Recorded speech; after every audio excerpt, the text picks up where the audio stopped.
Hello everyone, welcome to Sakshi's with Sarthak. इस video lecture में हम पढ़ेंगे class 7 science chapter 7 weather climate and adaptations of animals to climate.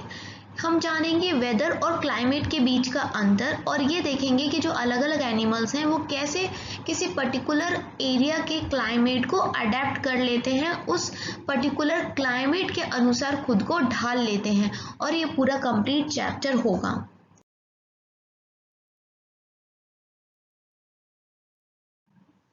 So देखिए, do you remember the things that you were asked to pack when you were heading for a hill station? क्या आप में से कभी कोई बच्चा hill station पे घूमने गया है? और अगर गया है तो आपको याद है कि जब हम हिल स्टेशन पे घूमने जाते हैं तो क्या-क्या चीजें हम पैक करते हैं? When the sky is cloudy, your parents insist that you carry an umbrella. जब आसमान में बादल छाए होते हैं तो हमारे मम्मी पापा कहते हैं कि हम अपने साथ छाता रखें, कभी भी बारिश हो सकती है। Have you ever heard elders in your family discuss the weather before planning a family function? क्या कभी आपने ये सुना है कि आपके घर वाले कोई भी फंक्शन को प्लान करने से पहले, शादियों को प्लान करने से पहले ये देखते हैं कि मौसम कैसा रहेगा?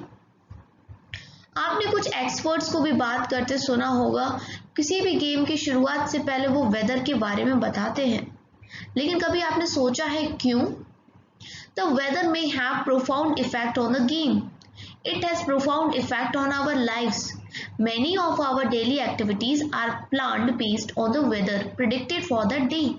क्योंकि वेदर का हमारे जीवन में बहुत बड़ा असर होता है। क्रिकेट का मैच हो और अगर वेदर खराब हो, बारिश हो, तो वो मैच सही से हो नहीं सकता। इसलिए गेम स्पोर्ट के अंदर भी वेदर का रोल होता है।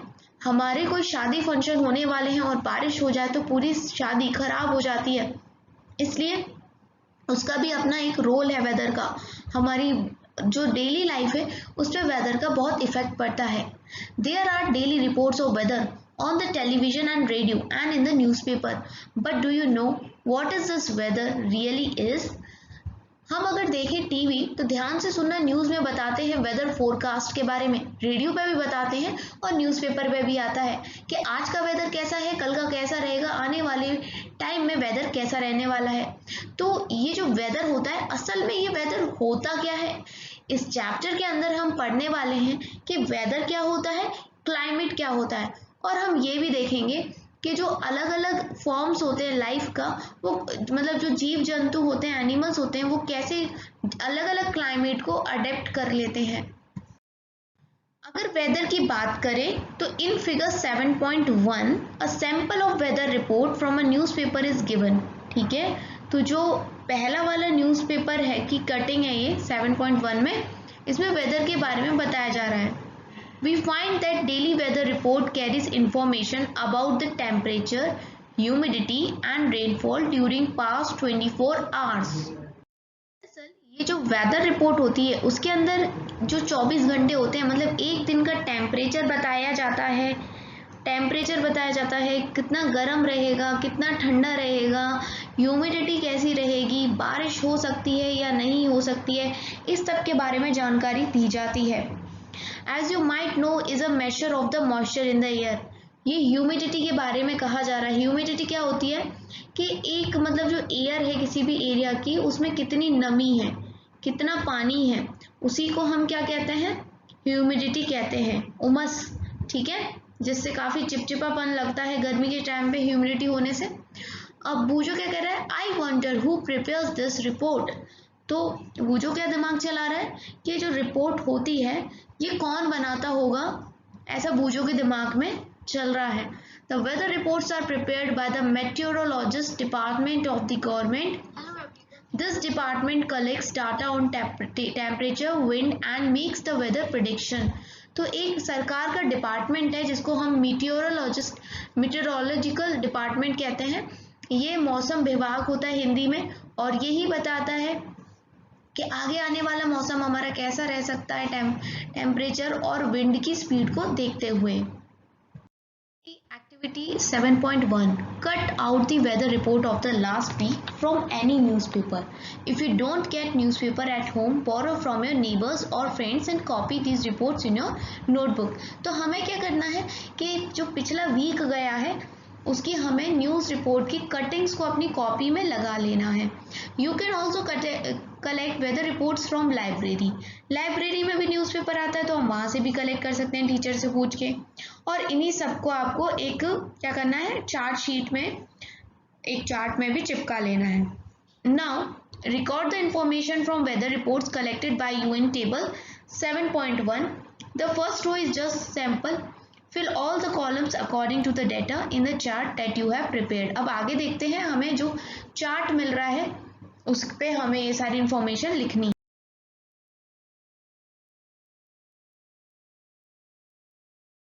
ये देखिए, ये है टेबल 7.1 जिसके अंदर जो भी हमने डाटा कलेक्ट किया था वो सब लिखना है. डेट जैसे 23/8 और 2006 की बात हो रही है. यहाँ पर हम 21 लिखेंगे कि कितना ज़्यादा टेम्परेचर रहा, मिनिमम टेम्परेचर कितना रहा, ह्यूमिडिटी कितनी रही, परसेंट में होती है ह्यूमिडिटी, ठीक है, और मैक्सिमम ह्यूमिडिटी कितनी थी, मिनिमम कितनी थी, और रेनफॉल कितनी हो सकती है, जो भी है.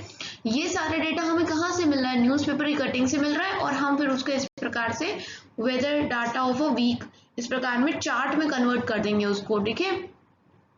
Rainfall may not be recorded for all the day since it may not rain every day. Leave the space for rainfall blank if the data is not available.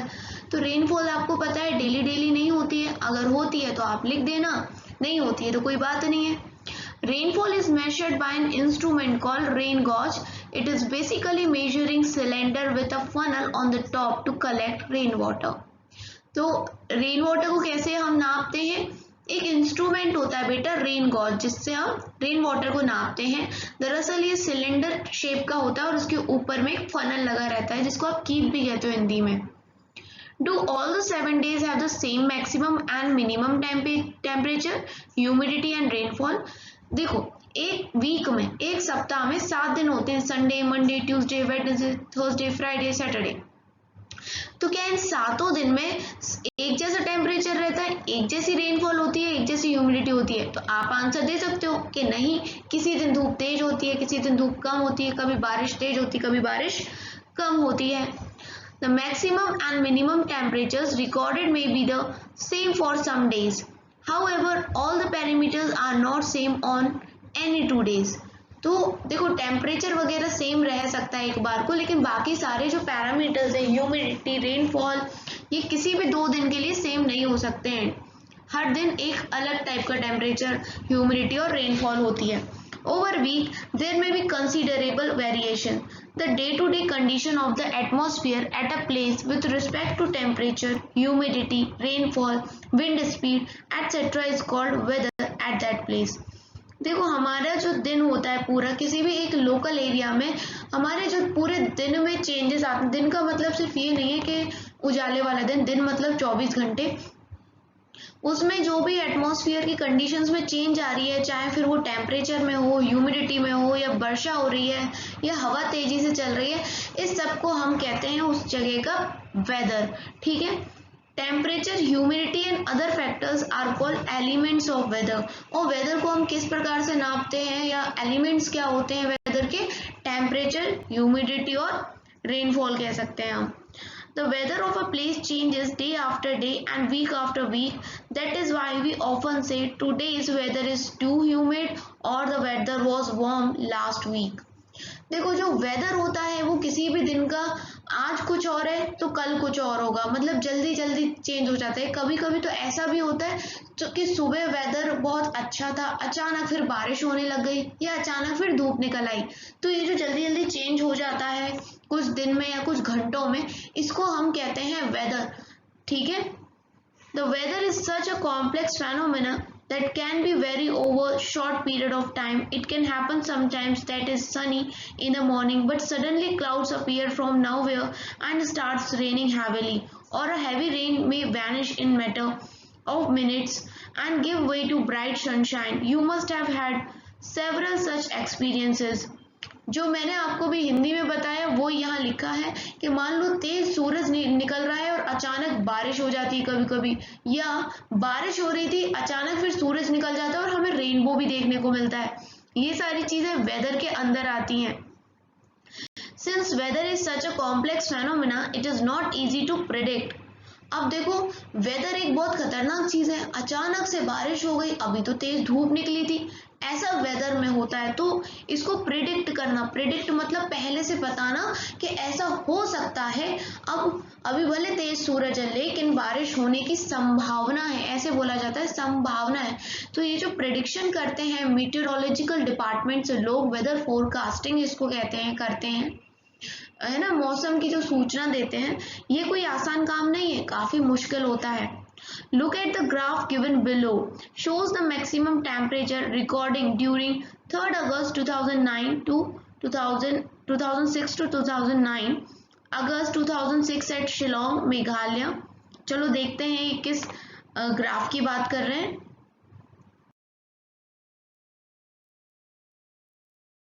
तो ये है वो ग्राफ, ठीक है। यहाँ पर डेट्स लिखी हुई हैं और यहाँ मैक्सिमम टेम्परेचर बताया गया है। Graph showing the variation of maximum temperature during 3rd to 9 August in 2006।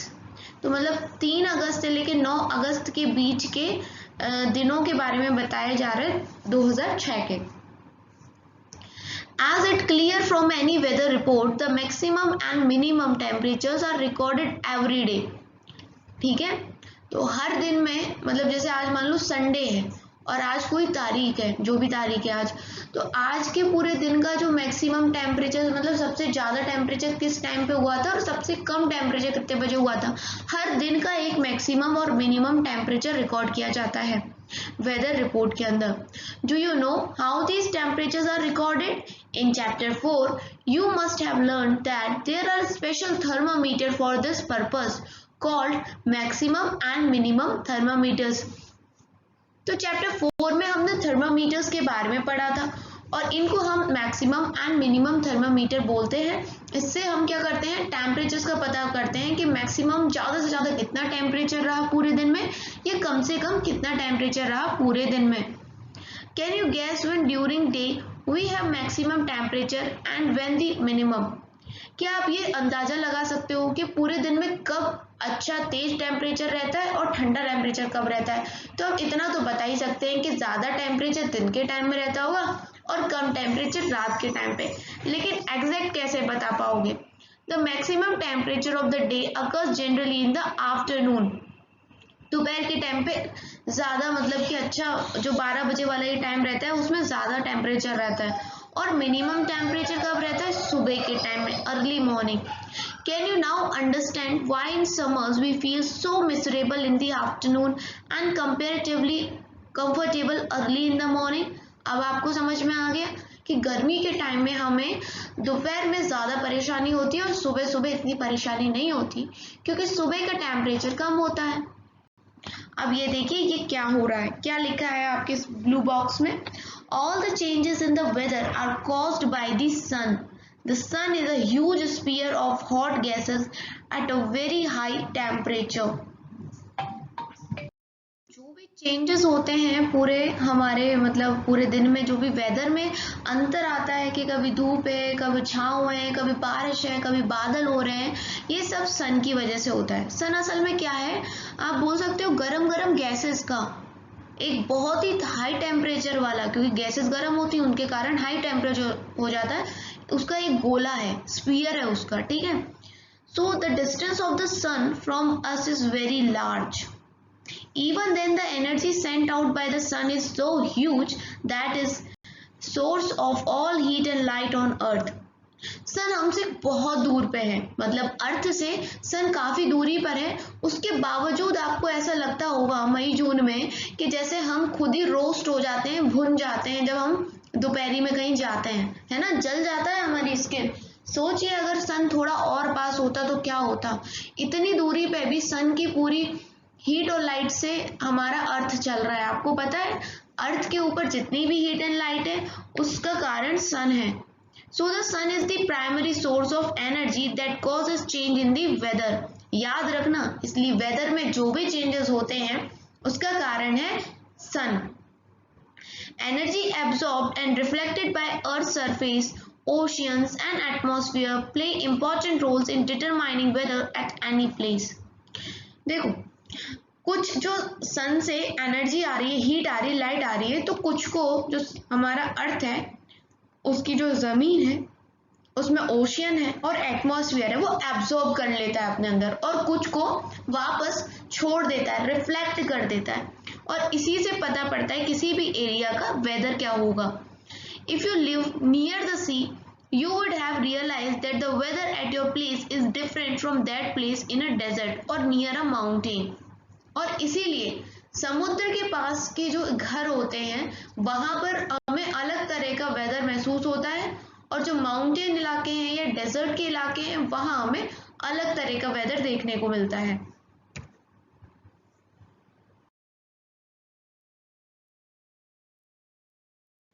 So what about the times of sunrise and sunset? You know that in winters it becomes dark early and you don't get much time to play. Are the days shorter in winter than in summer?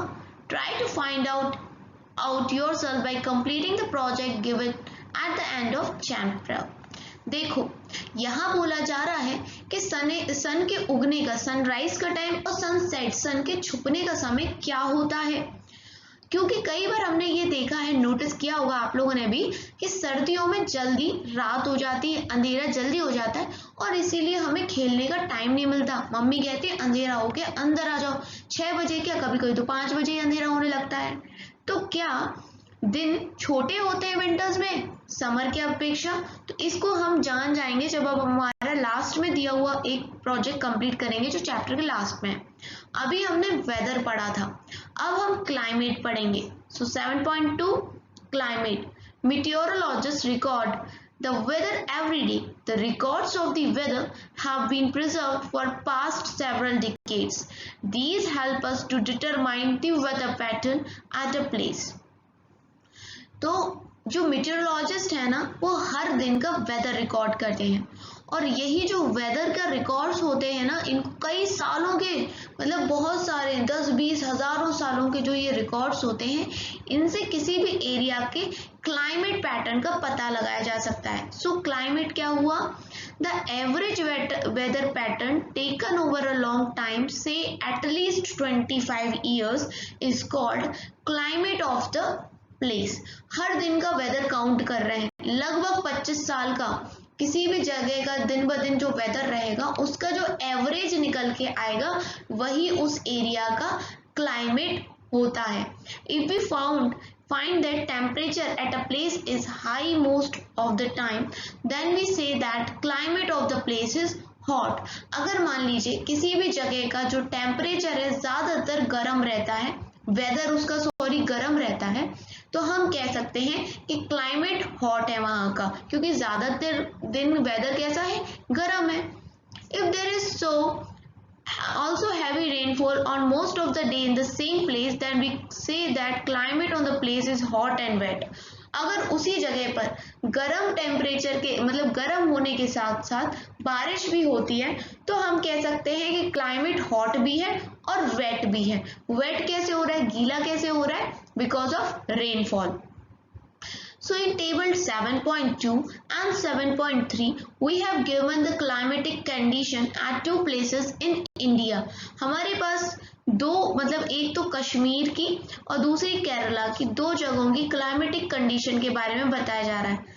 The mean temperature for a given month is found in two steps। First we find the average of the temperatures recorded during the month। पहले हम क्या find करेंगे? जो average temperature है पूरे महीने का। And second we calculate the average of such average temperatures over many years. और उसके बाद जो एक महीने का जो एवरेज निकल के आया, देखो एक महीने में 30 दिन होते हैं, तो 30 दिन का अलग अलग वेदर निकाला, तो उस वेदर के एवरेज से पता पड़ गया कि पर्टिकुलर मान लो महीना जनवरी है, तो उस जनवरी का क्या निकल के आया? एवरेज। फिर क्या करेंगे कि उस जगह का जनवरी, फरवरी, मार्च, अप्रैल, पूरे दिसंबर तक निकालेंगे। ठीक है, अदर अलग अलग आएगा वेदर सबका, उन सबको कैलकुलेट करके कई सालों में हम निकाल लेंगे उस एरिया का क्लाइमेट। तो ये होता है। So that gives means temperature the two places are Srinagar in Jammu Kashmir and Thiruvananthapuram in Kerala. तो ये दो जगह हैं, एक बिल्कुल नॉर्थ एक बिल्कुल साउथ। अब देखते हैं इनका क्या रहा। तो ये सब हम जानते हैं कि जो जम्मू कश्मीर है, श्रीनगर, यहाँ बर्फबारी होती है, ठंडी जगह है ऊपर की। लेकिन केरला में ऐसा कुछ नहीं होता क्योंकि समुद्र के पास की कोस्टल एरिया है ये।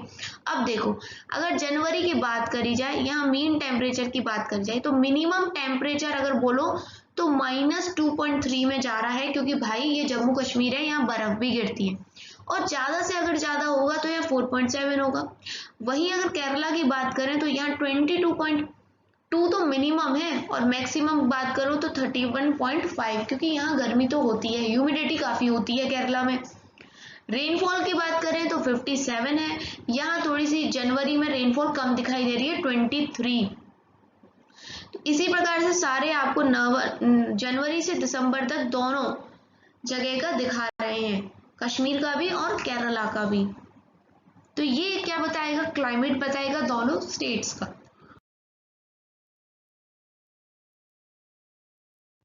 सो हमने क्या समझा टेबल 7.2 और 7.3 देख के?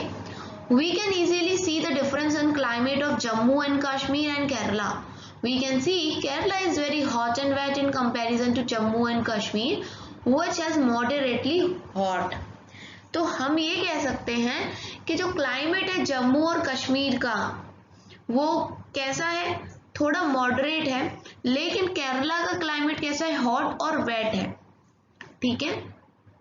Similar data of the western region of India, for example Rajasthan, will show that temperature is high during most part of the year, but during winter, which lasts only for a few months, the temperature is quite low.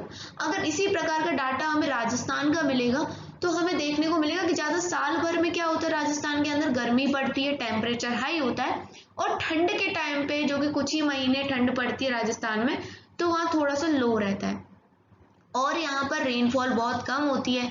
इसलिए हम क्या कहेंगे कि राजस्थान का जो climate है वो hot है और ड्राई है। ड्राई क्यों है, क्योंकि यहाँ बारिश नहीं हो रही तो सूखा रहता है।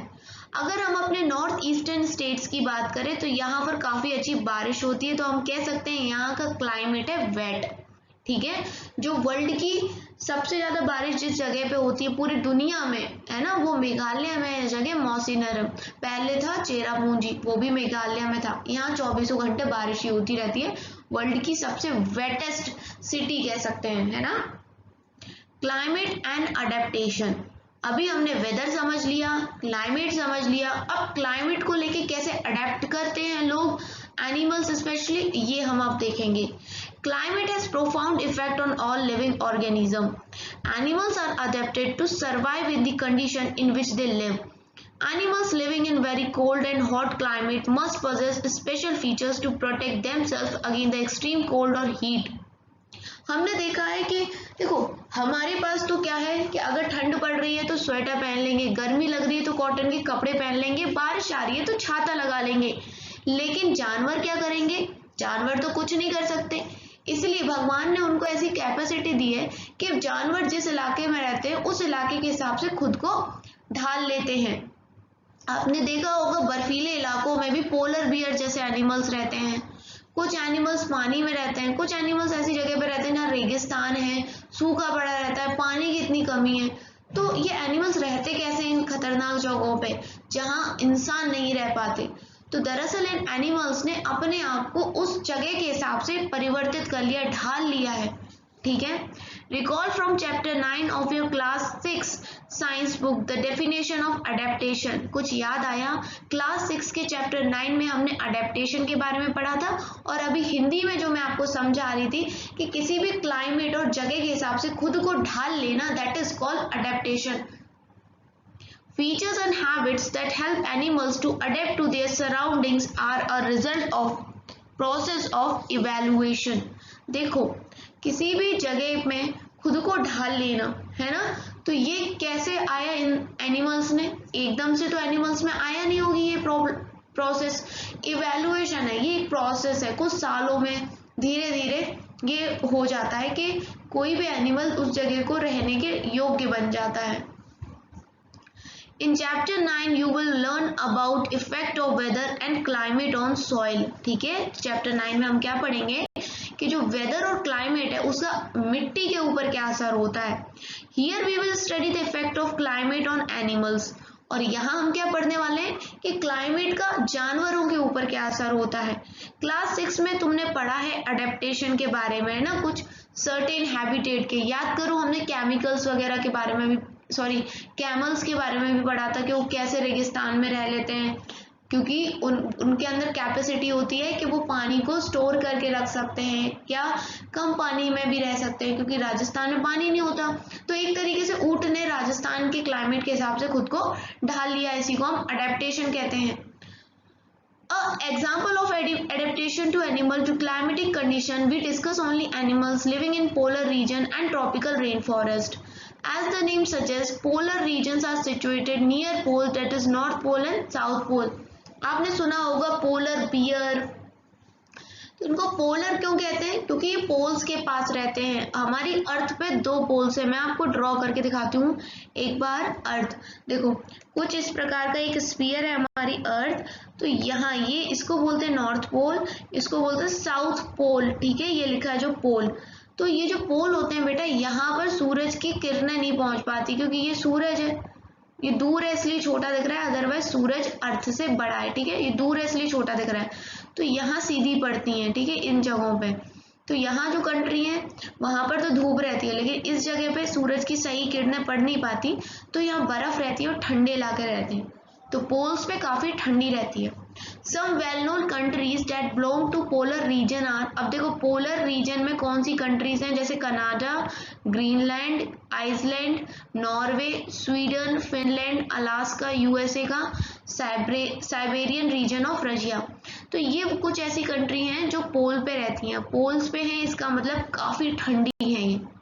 अगर हम ट्रॉपिकल रेन फॉरेस्ट की बात करें तो कौन सी कंट्री है, हमारी खुद की India, Malaysia, Indonesia, Brazil, Republic of Congo, Kenya, Uganda और नाइजीरिया, ये ट्रॉपिकल रेन फॉरेस्ट वाली कंट्री है। जैसे हमारी इंडिया का क्लाइमेट है, इन कंट्रीज का भी उसी प्रकार का क्लाइमेट है। Now see activity 7.2, Take an outline map of India, mark the polar regions in blue, similarly mark the tropical regions in red. तो अब हमें क्या करना है, वर्ल्ड का मैप लेना है एक, और उसमें पोलर रीजन्स को ब्लू करना है, ट्रॉपिकल रीजन्स को रेड करना है। तो पहले पोलर रीजन्स के बारे में थोड़ा सा पढ़ लेते हैं। The polar regions present an extreme climate. These regions are covered with snow and it is very cold for most part of the year. Polar regions में क्या होता है, ज्यादातर जो है बर्फ ही जमी रहती है और साल के ज्यादातर महीने यहाँ ठंड होती है, अच्छी वाली ठंड होती है। For 6 months the sun does not set at the poles, while for the other 6 months the sun does not rise. ये बात शायद आपको नहीं पता होगी कि जो एकदम पोल वाला एरिया होता है, टिप होती है ना, जहाँ पर नॉर्थ पोल और जहाँ साउथ पोल होता है अर्थ का, वहां पर 6 महीने तक सूरज रहता है और 6 महीने तक सूरज नहीं रहता। सोचो, पूरी साल में 6 महीने सिर्फ अंधेरा ही रहता है, क्योंकि सूरज उगता ही नहीं है, कितनी ठंड होती होगी, और 6 महीने सूरज रहता है, डूबता ही नहीं है। In winters the temperature can be as low as -37 degree Celsius, ये बहुत ज्यादा है बेटा, माइनस में है ये। Animals living there have adapted to these severe conditions. Let us see how they are adapted by considering the example of polar bears and penguins. ठीक है, तो यहाँ पर रहने वाले जो एनिमल्स हैं, आप सोचो कि यहाँ की बकरी को लेके या गाय भैंस को लेके आप कनाडा चले तो रह पाएगी, वो नहीं रह पाएगी।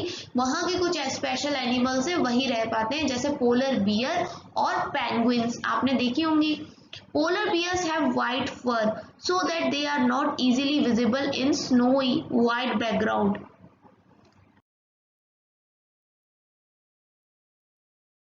From their predators. जो पोलर बियर होते हैं वो एकदम वाइट होते हैं और बर्फ के साथ मिल जाते हैं, इसलिए जब उनके कोई शिकारी आते हैं ना तो उनसे बचने में उनको फायदा होता है, क्योंकि वो बर्फ में दिखते ही नहीं है दूर से, क्योंकि पोलर बियर भी वाइट होते हैं, बर्फ भी वाइट होती है।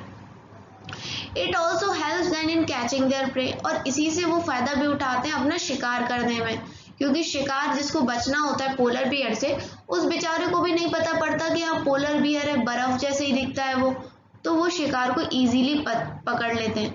और जो इनके फर होते हैं, इनके शरीर पे जो मोटे मोटे बाल हैं, वो इनको ठंड से बचाते हैं, ठीक है। और इनके शरीर पे 2 मोटी मोटी लेयर होती है फर की। They also have a layer of fat under their skin.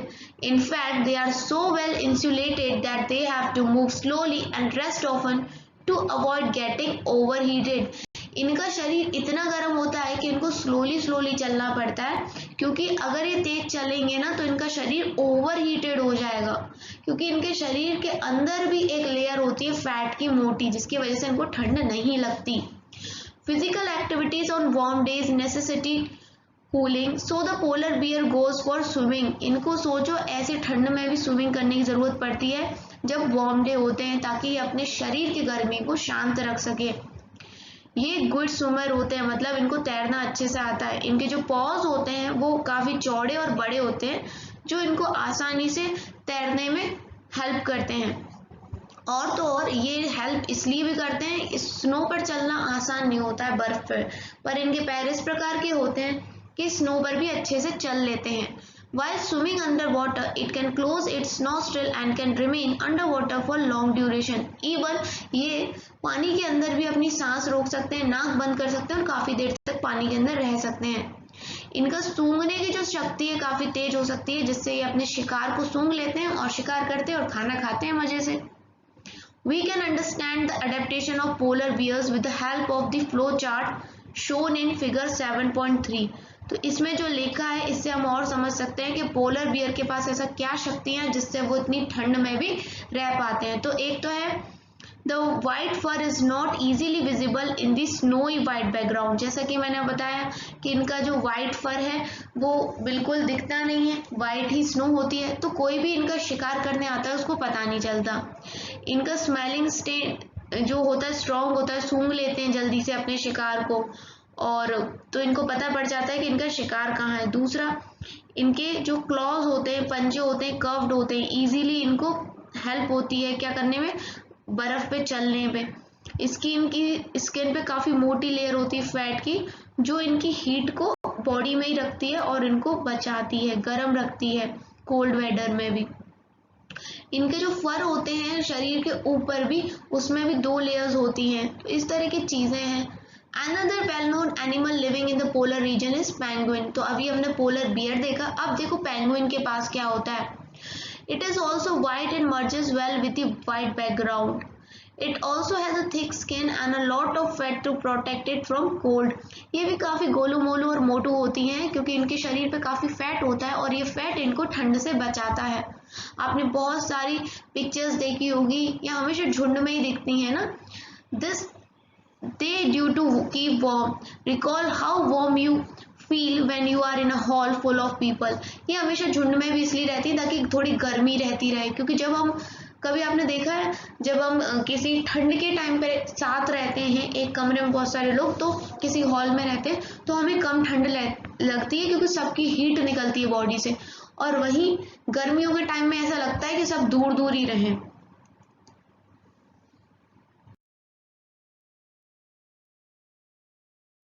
Like polar bears, penguins are also good swimmers. Their bodies are streamlined and their feet have webs, making them good swimmers. तो जैसे polar bear अच्छे से swim कर पाते हैं, वैसे ही penguin भी बहुत अच्छे से तैर पाती है। इनके जो पंजे होते हैं काफी चौड़े होते हैं, वेब के जैसे होते हैं, तो जिससे इनको आसानी से तैरने में मदद मिलती है। अदर एनिमल्स कौन से हैं जो इस रीजन में रहते हैं, वो हैं कुछ फिशेस रहती हैं पानी में, musk oxen, reindeers, foxes, seals, whales और कुछ चिड़ियाएं भी रहती हैं, मतलब बर्ड्स रहती हैं। It is to be noted that while fish can remain under cold water for long, birds must remain warm to survive. They migrate to warmer regions when winter sets in. तो यहाँ पर रहने वाली जो चिड़ियाएं होती हैं वो एक रीजन से दूसरे रीजन जाती हैं। जब इन इलाकों में ज़्यादा सर्दी पड़ती है तो वो थोड़े गर्म इलाकों में चली जाती हैं, ठीक है। और कब आती है वापस, जब विंटर खत्म हो जाता है। बहुत सारी चिड़ियां इस साइड से साइबेरिया से इंडिया में भी आती हैं जब वहां पर ठंड पड़ती है, ठीक है। They come back after winter is over. You know probably that India is one of the destination of many birds, जैसा कि मैंने आपको बताया, और साइबेरिया का ही। तो ये साइबेरिया से जो बर्ड्स हैं, स्पेशली साइबेरियन क्रेन होता है जिसको हम सारस कहते हैं हिंदी में। राजस्थान में एक जगह है, बर्ड सेंचुरी है भरतपुर में, वहां पर आती हैं। दूसरी हरियाणा में सुल्तानपुर में एक बर्ड सेंचुरी है, वहां पर भी आती हैं। ठीक है, तो ये माइग्रेटरी बर्ड्स हैं और ये आती हैं। अब आगे का मैं आपको बताऊंगी, उससे पहले इस पेज पे जो डू यू नो है इसे भी पढ़ लेते हैं।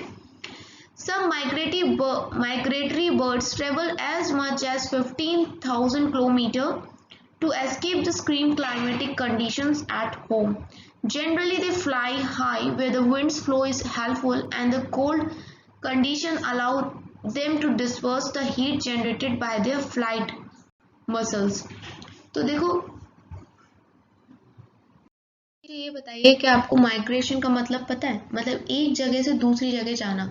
तो जैसे इंसान एक जगह से दूसरी जगह जाते हैं, एक कंट्री से दूसरी कंट्री को छोड़ के जाते हैं, वैसे बर्ड्स भी करती हैं। बट बर्ड्स का कोई वीज़ा नहीं लगता, क्योंकि ये तो चिड़िया ही है ना, कोई सरहद इन्हें नहीं रोक सकती है। गाना सुना होगा आपने। तो ये माइग्रेटिव बर्ड्स हैं जो लगभग 15,000 किलोमीटर तक जाती हैं ताकि वो सही क्लाइमेट में पहुंच जाएं। जब साइबेरिया में अच्छी ठंड पड़ती है तो ये रशिया से इंडिया आ जाती हैं। बताओ इनको रास्ता कैसे पता रहता होगा। बट हर साल आती हैं, दो जगह पे आती हैं, मैंने आपको बताया, राजस्थान में भरतपुर और हरियाणा में सुल्तानपुर।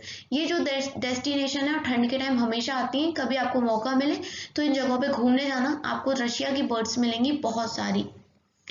ठीक है, इनके पास ऐसी मसल्स होती हैं कि ये इतना लंबा फ्लाइट कर पाती हैं, अदरवाइज थक जाएगा कोई भी। 15,000 किलोमीटर मायने रखते हैं। But how these bird travel to the same place year after year a still mystery. अभी भी एक मिस्ट्री बनी हुई है कि हर साल मतलब वही रास्ता तय करके एक ही जगह पे कैसे आ जाती है ना। अभी तक इनका समझ में नहीं आया। मुझे भी समझ में नहीं आ रहा कैसे इनको रास्ता पता पड़ता है ऊपर से ऊपर, कोई रोड तो है नहीं, और बादलों में से तो सब कुछ एक जैसे ही दिखता होगा। It seems that these birds have a built-in sense of direction and known in which direction to travel. Some birds probably use landmarks to guide them. Many birds have been guided by the sun during the day and stars at night. हो सकता है इतने सालों से ये birds आ रही हैं तो इनका अपना कोई डायरेक्शन हो, तरीका हो डायरेक्शन पता करने का, होगा कुछ। अभी इस बारे में पक्का साइंटिस्ट को तो नहीं पता चला है। और ये लोग क्या करते हैं, दिन के टाइम में सन इनको गाइड करता है और रात के टाइम में स्टार्स की रोशनी से ये गाइड होती हैं। यहाँ पर कुछ एविडेंस भी मिले हैं कि बर्ड क्या यूज करती है, मैग्नेटिक फील्ड जो अर्थ का होता है उसको यूज करती है डायरेक्शन फाइंड करने में। जब आप थोड़ी बड़ी क्लासेस पे आओगे ना बेटा, तो आप साइंस में ही मैग्नेटिक फील्ड के बारे में पढ़ोगे। मैग्नेट तो आपको पता है चुंबक को कहते हैं, तो अर्थ भी हमारा एक चुंबक की तरह है, और वो जैसे चुंबक दूसरी चुंबक को जोड़ लेती है ना, उसी प्रकार से अर्थ में भी वही चीज जनरेट होती है। आगे जब बड़ी क्लास में आओगे ना तब पढ़ना इस चीज को। अभी इतना याद रखो कि बर्ड्स भी मैग्नेटिक फील्ड को यूज करती हैं डायरेक्शन का पता लगाने के लिए। And it is not only birds that migrate, mammals, many types of fish and insects are also known to migrate seasonally in search of more hospitable climates. तो सिर्फ चिड़िया नहीं, बहुत सारे मैमल्स, फिश हो गई, इंसेक्ट्स हो गए, कीड़े मकोड़े, ये भी एक जगह से दूसरी जगह माइग्रेट करते हैं सीजन के according.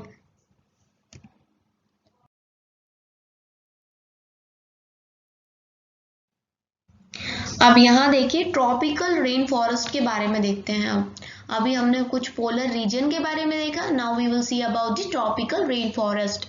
The tropical regions has generally a hot climate because of its location around equator. Even in the coldest month, the temperature is generally higher than about 15 degrees Celsius. तो tropical region ज़्यादातर कैसे होते हैं, गर्म होते हैं, और इनकी जो लोकेशन होती है कहाँ होती है बेटा, इक्वेटर के पास। इसलिए जो हमारा इंडिया है वो भी ट्रॉपिकल रीजन में ही आता है। देखो ये अर्थ है, और अर्थ में ये जो लाइन खींची है जिसको हम 0 डिग्री पे बोलते हैं, इसको बेटा इक्वेटर बोलते हैं। और मान लो ये है सन। सन मैं छोटा इसलिए बनाती हूँ क्योंकि सन दूर है, अदरवाइज सन अर्थ से बहुत बड़ा है। तो सन की जो रोशनी है वो डायरेक्ट पड़ती है इक्वेटर पे, इसलिए इस इलाके के जो रीजन है ना, ये क्या है, किरणें हैं सन की। पड़ रही हैं अर्थ पर, तो ये जो इलाके हैं ये वाले, ये काफ़ी गर्म रहते हैं और यही हमारा इंडिया भी पड़ता है।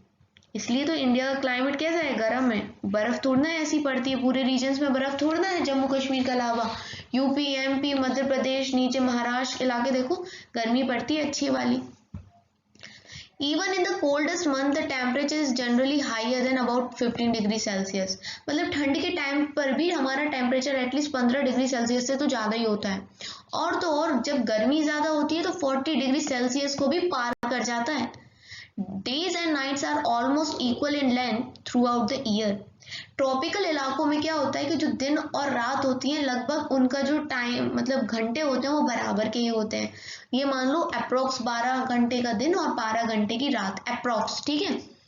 These regions get plenty of rainfall. An important feature of this region is the tropical rainforest. इन इलाकों में बारिश अच्छी होती है और सबसे इम्पोर्टेंट क्या है, बारिश अच्छी होती है तो जंगल भी अच्छे होते हैं और इनको हम कहते हैं ट्रॉपिकल रेन फॉरेस्ट। जो ट्रॉपिकल रेन फॉरेस्ट होते हैं इंडिया में हमें मिलते हैं वेस्टर्न घाट में, आसाम में, साउथ ईस्ट एशिया में, सेंट्रल अमेरिका में, सेंट्रल अफ्रीका में। ये तो अलग अलग जगह हो गई। इंडिया की बात करूं तो देखो इंडिया नीचे से कुछ इस प्रकार से दिखता है, ठीक है। तो वेस्टर्न घाट बेटा जो इधर है, ये जो जगह है ना इंडिया में, ये वाली एरिया, इसको वेस्टर्न घाट कहते हैं, ठीक है। यहाँ हमें ट्रॉपिकल रेन फॉरेस्ट देखने को मिलते हैं। अब रेन फॉरेस्ट है तो जंगल में तो बहुत तरह तरह के प्लांट होते हैं, तरह तरह की एनिमल्स पाए जाएंगे, तो वैसे ही हमारे रेन फॉरेस्ट में भी बहुत मिलते हैं। क्या क्या मिलते हैं, elephants, gorillas, monkeys, apes, tigers, leopards, lizards, snakes, birds, insect, तरह तरह के जीव जंतु देखने को मिलते हैं। Let us read about the adaptation of these animal to a hot humid climate. अब हमें ये देखना है कि कैसे गर्म और इस ह्यूमिड बड़े उमस भरे क्लाइमेट में ये एनिमल्स रह पाते हैं। The climatic condition in rain forest are highly suitable for supporting an enormous number and a variety of animals. ये जो क्लाइमेटिक कंडीशन है काफी सुटेबल है। Since the number are large there is instance competition for food and shelter. देखो अब जानवर इतने ज्यादा हैं तो अब इनमें क्या होता है, कंपटीशन होता है काय के लिए कि कहाँ ये रहेंगे, शेल्टर के लिए, घर के लिए और खाने के लिए। तो बहुत सारे जो एनिमल्स है उन्होंने अडेप्ट कर लिया खुद को कि हम पेड़ पे रह लेंगे। Red eyed frog has developed sticky pads on its feet to help it climb trees on which it lives. जो फ्रॉग होता है मेढक, उसने भी खुद को अडेप्ट कर लिया पेड़ पे रहने के लिए, ठीक है। उसके पंजों में कुछ ऐसा चिपचिपी स्टिकी पैड्स होते हैं जो आराम से उसको पेड़ पे चढ़ने में मदद करते हैं। और हमने ये तो देखा ही है कि जो मंकीज होते हैं उनकी लंबी सी पूंछ होती है और उस पूंछ से वो एक डाली से दूसरी डाली पर घूमते रहते हैं, उछलते रहते हैं। ये है देखो रेड आइड फ्रॉग क्योंकि इसकी रेड रेड आईज हैं, ठीक है। आगे और देखते हैं, मैं थोड़ा पेन का कलर चेंज कर लूँ, ठीक है। अब देखिए न्यू वर्ल्ड मंकी, ये कुछ अलग प्रकार का मंकी दिख रहा है ना। आमतौर पे ऐसे मंकी एरियाज में अपने दिखते नहीं। इनके जो हाथ और पैर होते हैं वो इस प्रकार के बने होते हैं, इजीली ब्रांचेस को पकड़ लेते हैं और देखा होगा आपने कैसे नाचते हैं एक पेड़ से दूसरे पेड़ पे। As there is a competition for food and some animals are adapted to get food not easily reachable, a striking example is that of the bird toucan, which possesses a long, large beak. This helps toucan to reach the fruits on branches while otherwise too weak to support its weight. अब देखो animals बहुत सारे हैं, खाना तो उतना ही है, पेड़ उतने ही है, तो इनमें एक जंग लड़ी रहती है कि हमें मिल जाए खाना पहले। तो वैसे ही एक चिड़िया है जिसका नाम है टोकन। ये क्या होता है, इसकी जो वो होती है ना चोंच काफी लंबी और बड़ी होती है जो इजीली ब्रांचेस से फ्रूट्स को ले लेती है, ठीक है। Many tropical animals have sensitive hearing, sharp eyesight, thick skin and skin color which helps them to camouflage by blending with surroundings. यहाँ एक नया वर्ड आया है कैमोफ्लेज, अभी बताऊंगी इसका मतलब क्या होता है। तो ज्यादातर जो ट्रॉपिकल इलाके में एनिमल्स रहते हैं इनकी सुनने की क्षमता बहुत अच्छी होती है, कान बहुत तेज होते हैं, आई साइट मतलब देखने की क्षमता अच्छी होती है और स्किन इनकी थोड़ी मोटी होती है। और इनका कलर, स्किन कलर कुछ ऐसा होता है कि आसानी से खुद को कैमोफ्लेज कर लेते हैं। कैमोफ्लेज का मतलब होता है बेटा, आपने फौजियों की ड्रेस देखी है, वो किस प्रकार की होती है, हरी और कुछ मिट्टी मिट्टी जैसी, ताकि उनको दुश्मन दूर से पहचान नहीं पाए और वो मिट्टी में और घास फूस में छुप जाएं। वैसे ही आपने गिरगिट को देखा हो, गिरगिट रंग बदलती है तो हरी हो जाती है, अगर वो पत्तों में होती है तो हमें नॉर्मली वो दिखेगी नहीं अगर हम ध्यान से ना देखें। तो इसी चीज को बोला जाता है कैमोफ्लेज। तो ज्यादातर एनिमल्स ऐसा ही करते हैं, अपने सराउंडिंग के हिसाब से अपना रंग ढाल लेते हैं और ये चीज इन्हें बचाती है इनके शिकारियों से। कैट्स होती हैं, लायंस हो गए, टाइगर हो गए, तो ये शिकार करते हैं ना, तो इनसे बचाती है। अब आगे देखिए, the lion tailed macaque also called beard ape. तो ये भी एक प्रकार का बंदर टाइप ही दिखता है, इसको लायन टेल्ड मकाओ कहते हैं। ठीक है, lives in rain forest of Western Ghat. Its most outstanding feature is silver white mane which surrounds the head from the cheek down to its chin. इसका मतलब जो चेहरा होता है थोड़ा अलग ही टाइप का होता है। देखो फोटो में आपको दिख रहा है वाइट वाइट सा यहाँ पर हो रहा है, बंदर ही जैसा है ये, पर बंदर नहीं है, इसको हम मकाओ कहते हैं। और सिल्वर वाइट मेन होता है इसका, हेड से लेके चीक तक, यहाँ से लेके ऐसे यहाँ थोड़ी तक। ठीक है, और ये बहुत अच्छे से क्लाइंब कर सकता है एक पेड़ से दूसरे पेड़ उछल उछल के, और अपनी जिंदगी का ज्यादा से ज्यादा टाइम ये पेड़ों पे ही बिताता है। ज्यादातर ये क्या खाता है, बीज खाता है, पत्तियां खाता है, फूल खाता है ना, और फ्रूट्स खाता है। This beard ape also searches for insects under the bark of tree. Since it is able to get sufficient food on the trees, it is rarely comes down on the ground. ये fruits वगैरह तो खाता है, पर ये कीड़े मकोड़े भी खाता है जो पेड़ों में घूमते रहते हैं। तो अब इसको सारा खाना तो पेड़ों पे ही मिल रहा है, पेड़ों पे ही रह भी रहा है मस्त तरीके से, तो फिर ये ज्यादा नीचे नहीं घूमता, ये पेड़ों पे ही रहता है। और देखो कुछ इस प्रकार का लगता है जैसे कि इसकी दाढ़ी हो ये व्हाइट कलर की, है ना, इसलिए इसको बियर्ड एप भी कहते हैं। बियर्ड मतलब दाढ़ी। और ये वो टोकन बर्ड है, देखो इसकी जो चोंच है कितनी मोटी और बड़ी है ना, इसलिए इजीली फ्रूट्स को कैच कर लेती है। Another well-known animal of Indian tropical rainforest is the animal, हाथी मेरा साथी। कैसे भूल सकते हैं हाथी को, ये तो बहुत ही इंपॉर्टेंट एनिमल है। इन्होंने भी अपने आप को अडेप्ट कर लिया है। Look at its trunk, it uses it as a nose because of which it has a strong sense of smell. ये अपने नाक की तरह अपनी सूंड को यूज करते हैं और जिससे इनका जो स्मेलिंग सेंसेशन है वो काफी अच्छा होता है, सूंघ लेते हैं दूर से ही, सो दैट ये अपने खाने को पिक कर सकें। और तो और इनके जो टस्क होते हैं, मॉडिफाइड टीथ होते हैं, ये देखिए, है ना, These can tear the bark of trees that elephants love to eat. और ये इजीली क्या करते हैं, हेल्प करते हैं किसी भी बार को निकालने में पेड़ की। So the elephant is able to handle the competition for food as well. Rather, large ears of elephant help it to hear every soft sound. They also help the elephant to keep cool in the hot and humid climate of the rainforest. इनके जो बड़े बड़े कान होते हैं ना, वो इनको सुनने में मदद करते हैं। छोटी से छोटी, धीरे से धीरे, सॉफ्ट से सॉफ्ट आवाज भी इनके कानों तक जाती है। और दूसरी चीज ये कि जो यहाँ पर नमी और गर्मी भरा वातावरण है उससे भी इनके कान इनको बचाते हैं। ये है कुदरत का करिश्मा कि जो जानवर अपनी खुद की मदद नहीं कर सकते हैं, उनका शरीर भगवान ने ऐसा बना दिया, ऐसे अडेप्ट कर दिया कि उन्हें अब कोई दिक्कत नहीं होती है। जैसे वातावरण में, जैसे इन्वायरमेंट में वो रह रहे हैं, उन्होंने अब खुद को ऐसे ही में ढाल लिया है। ठीक है, तो यहाँ अपना ये जो चैप्टर है वो खत्म हो गया। आई होप आपको क्लियर हो गया होगा कि वेदर और क्लाइमेट का अंतर क्या होता है। वेदर शॉर्ट टर्म के लिए होता है, कुछ घंटे के लिए, कुछ दिन का होता है, लेकिन क्लाइमेट किसी एरिया का कम से कम 25 साल की जो रिकॉर्ड होता है ना पूरा वेदर, उसका एवरेज जब निकालते हैं तब क्लाइमेट होता है। उसके बाद हमने इस चैप्टर में देखा कि पोलर रीजन और ट्रॉपिकल रीजन में जो एनिमल्स हैं उन्होंने किस प्रकार से खुद को ढाल लिया है क्लाइमेट के अनुसार। अब मिलेंगे हम नेक्स्ट वीडियो में, तब तक के लिए मैं बाय करने से पहले आपको ये बोल देती हूँ कि अगर आप चाहते हो कि क्लास 7 की मैं साइंस तो करवा रही हूँ, ज्योग्राफी करवाऊँ, ज्योग्राफी करवाऊँ, है ना, और दूसरे मैथ्स करवाऊँ, हिंदी करवाऊँ, इंग्लिश करवाऊँ, तो कमेंट सेक्शन में ज़रूर बताओ, व्यूज़ दो। और क्या चाहते हो आप, या किसी पर्टिकुलर टॉपिक पे वीडियो चाहते हो, समझ में नहीं आ रहा है या कोई फॉर्मूले समझना चाहते हो तो आप मुझे बता सकते हो, कमेंट करा करो, अपने व्यूज मुझ तक पहुंचाओ। Thanks for watching Sakshi's Vidya Sadhana.